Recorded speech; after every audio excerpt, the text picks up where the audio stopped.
we're going to be taking a look at the Draw section of our ribbon.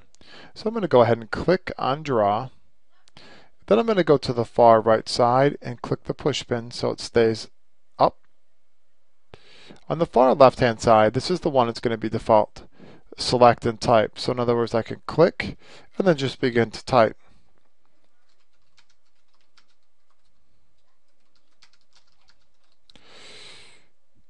So what we're going to do is we're going to take a look at down here. Here's our inking tools.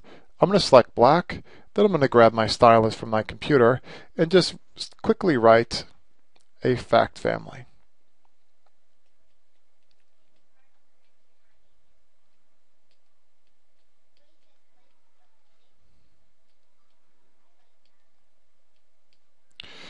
Now what we're going to do is take a look at this. We want to increase some space between these two problems.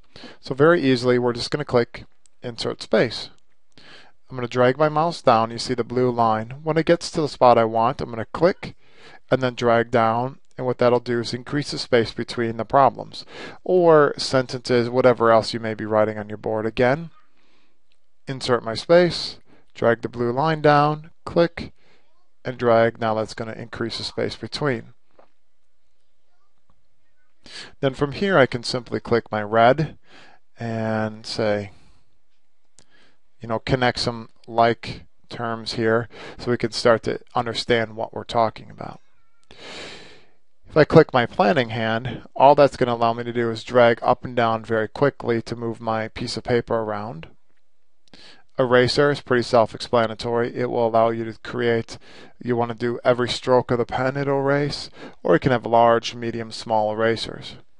On the far side we have our different shapes, so I'm going to go ahead and select this shape. I just simply click and drag and it's going to create the graph that I want to see. If I click this little down arrow, that's going to give me some additional options. I can change my color and thickness of my pens or highlighters. Here, this is just this very simple arrange where it's going to put things either below or on top of other items. And then we have ink to math, which a lot of the math teachers have been using in Word, but now it's integrated here into 2010 OneNote. So again, this is the Draw section of the ribbon on OneNote.